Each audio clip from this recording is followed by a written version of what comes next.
Welcome back to Flashpoint. Today we are taking you outside the 485 loop to look at issues facing communities outside of Charlotte. You heard from the mayor of Concord, but now we head west to Gastonia. Joining us now is the Mayor Pro Tem of Gastonia, Dave Curlin. Dave, thanks for coming on. We appreciate it. I appreciate being here. I love to talk about Gastonia anytime. Well, you have a growing, thriving community. You also have a thriving business there as well. What is your priority going into the new year? Well, to try to manage this growth in a very prudent fashion. We are exploding right now, and as a result, we've got multiple projects, both residential and commercial, coming forward through the planning process and working forward to boots on the ground. And it's fast and furious, and thankfully we have not experienced the growth that Charlotte had, so we've had time to prepare. Time to prepare. That is a good thing. That gives you a little bit more leeway and running room to get things sort of settled. For you all, I know voters approved a $75 million investment in public transportation infrastructure.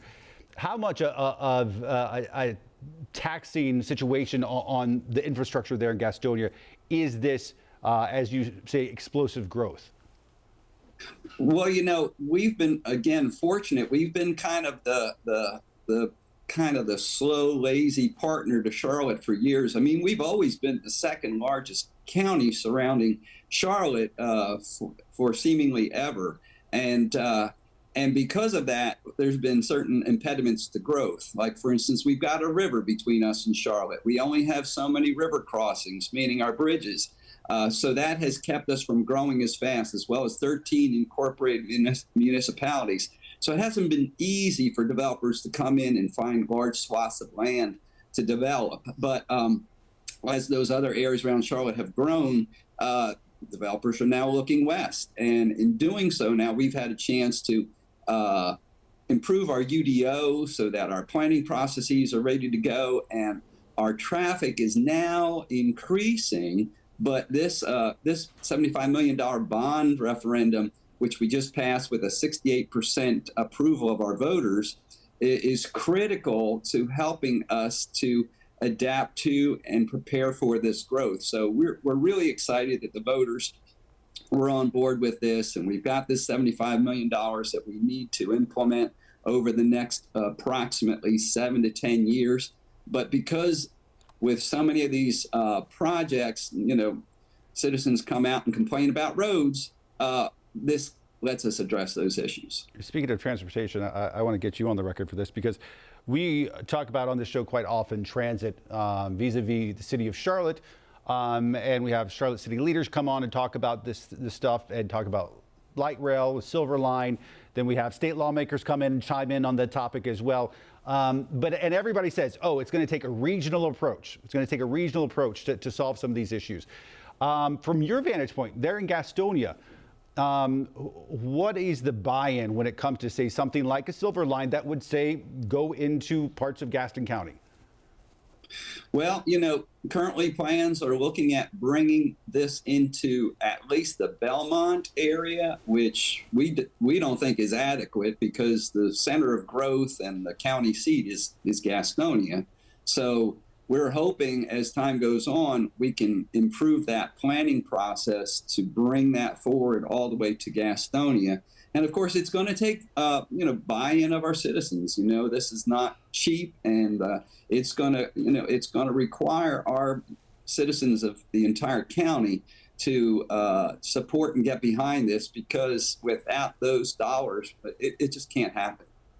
And have the folks here in Charlotte been in communication with you guys on a regular basis about trying to get more regional buy-in?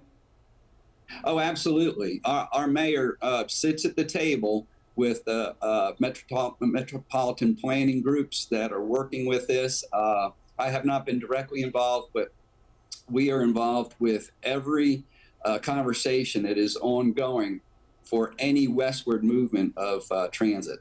As we approach the new year, what do you see as your all's biggest challenge as a city?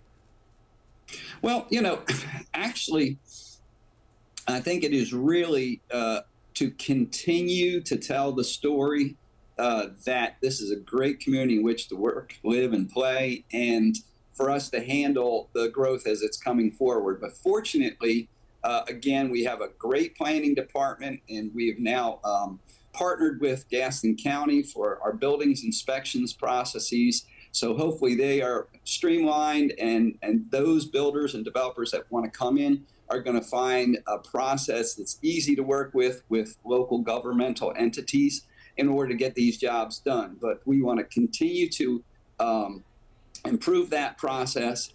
And of course, then we've got, local issues that all communities are faced with. Certainly homelessness is one of these. Affordable housing is another one of these. And these are also top priorities for us. Yeah, we talk about affordable housing a lot here. If somebody wants affordable housing in Gastonia, can they find it? It's very difficult.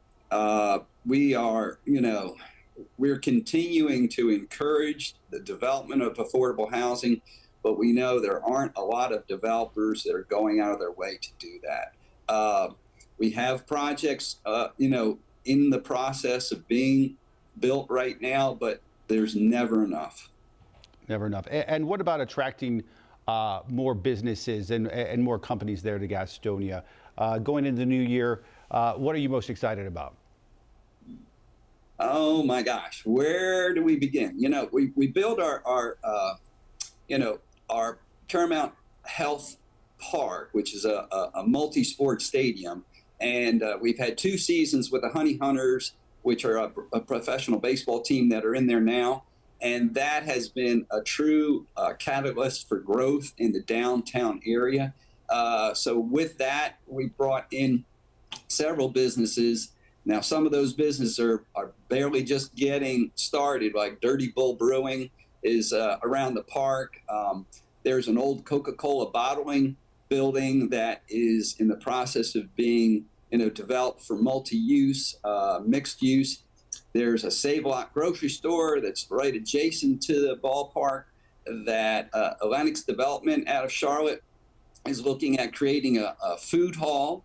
The old YMCA, which is just south of the ballpark, is a 6+ acre site in which Highline Partners, which is out of Charlotte, they're developing a 232 market rate apartment building a project with commercial space associated with that. Waterbean Coffee is coming in a couple doors down from there with a 3,000 square foot plus coffee shop, which will be state of the art, and they say will be probably their eventual flagship, better than anything they've built so far. So the excitement is certainly growing in the downtown area, and it's spilling out into the local neighborhoods around there. Real estate is just absolutely exploding.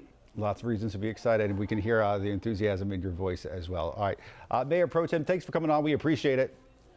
Absolutely. Have a great Sunday and enjoy the rest of your day. That's right. Come back anytime. All right, more Flashpoint after this.